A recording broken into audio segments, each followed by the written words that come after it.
Hi అండి. అందరికీ నమస్కారం అండి. నేను చూపించే గుడి అయితే తాడేపల్లిగూడెంలోని కొంచెనపల్లి అనే ఏరియాలో ద్వారకా నగర్‌లో బ్రహ్మోత్సవాలు అయితే చేస్తున్నారండి.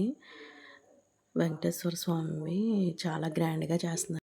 నెక్స్ట్ వచ్చి చుట్టూ ఉన్న ప్రాంగణం కూడా చాలా ఓపెన్ ప్లేస్‌లా ఉంటుందండి. ఈ ఇళ్ళు మధ్యలో ఓపెన్‌గా ఉండడం వల్ల ప్లేస్ అంతా కూడాను పార్కింగ్‌కి గానీ, జనం మనం ఎంత ఫ్లోటింగ్ వచ్చినా సరే సరిపోయే ప్లేస్ అయితే ఉంటుందండి. లోన కోలాటాలు ఇవి కూడా వేశారు.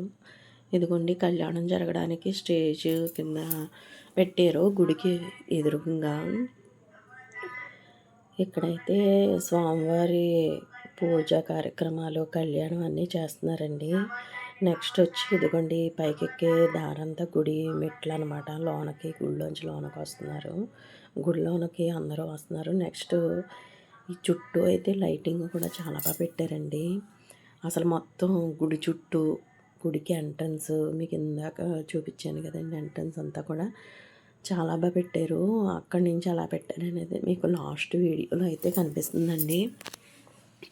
ఇదిగోండి గుడి ప్రాంగణం అంతాను. ఇదిగోండి జనం అందరూ కూడా ఇలా కూర్చున్నారు. ఇక్కడ కోలాటం అయితే వేస్తున్నారు. అందుకని ఇదిగో కోలాటం వేయడానికి అందరూ రెడీ అవుతున్నారండి. చక్కగా చిన్న పిల్లలు ఎంత బాగున్నారంటే చాలా క్యూట్‌గా భలే చేశారండి కోలాటం గట్టాను. నెక్స్ట్ వచ్చి ఇక్కడైతే హోమం చేస్తున్నారండి. హోమం కంప్లీట్ అయిపోయింది. అయిపోయిన వాళ్ళంతా కూడా ఇటు అయితే వచ్చి కూర్చుంటున్నారు. ఈ కోలాటం చేసే దగ్గర కళ్యాణం కానీ, ఆ పూజ కానీ, స్వామివారివి అన్నీ కూడా సేవా కార్యక్రమాలన్నీ కూడా స్టార్ట్ అవ్వడానికి టైం ఉందనేసి అందరూ అక్కడైతే కూర్చున్నారు. చాలామంది లోనకి దర్శనానికి వెళ్ళడం ఇదిగోండి గుడి లోన అయితే ఫస్ట్ ఆంజనేయ స్వామి విగ్రహం అయితే కనిపిస్తుందండి. నెక్స్ట్ వచ్చి ఇదిగోండి ఇక్కడ ధ్వజస్తంభం ఇవన్నీ ఉన్నాయి. చుట్టూ బ్యాక్ సైడ్ అయితే వెళ్ళలేదులేండి నేను. అంటే ఇంక వీళ్ళందరూ చీకట్లో ఇలాగే ఉందనేసి నేనైతే బ్యాక్ సైడ్ వెళ్ళలేదు కానీ ఫ్రంట్ ఇదిగోండి గుమ్మం దగ్గర అయితే నిజంగా వెంకటేశ్వర స్వామి వచ్చి కూర్చున్నారా అన్నంత బాగా రెడీ అయితే చేశారండి. ఇక్కడ వెంకటేశ్వర స్వామి, శ్రీదేవి, భూదేవి సమేత అని చాలా బాగా పెట్టారండి. అక్కడ ఆ బాబు ఎవరో పాపం ఫోటో దిగడానికైతే ట్రై చేస్తున్నారు. ఆ అబ్బాయి ఇటు చూడట్లేదు. ఇదిగోండి నెక్స్ట్ వచ్చి మనం బయటికెళ్ళే దారి అయితే ఇదేనండి.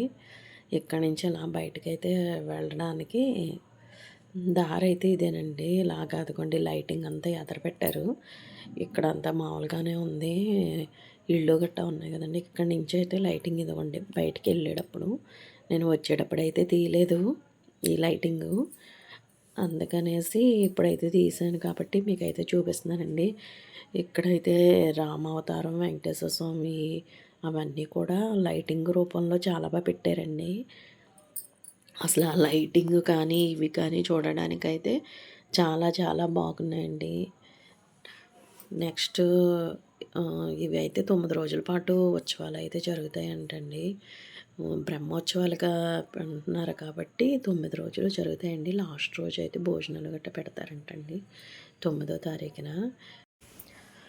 చూసారు కదండీ! వెంకటేశ్వర స్వామి, పద్మావతి అమ్మవారు, బేబీ నాంచారు అమ్మవారు, రాముల వారి విగ్రహాలతో లైటింగు, ఇక్కడ ఇదిగోండి ఎంట్రన్సు చాలా స్వామివారి దీవెనలు మీ అందరిపైన ఉండాలని కోరుకుంటూ మరిన్ని వీడియోలతో మళ్ళీ కలుస్తానండి. నా వీడియో కనుక మీకు నచ్చినట్లయితే లైక్ చేయండి, షేర్ చేయండి, సబ్స్క్రైబ్ చేయండి.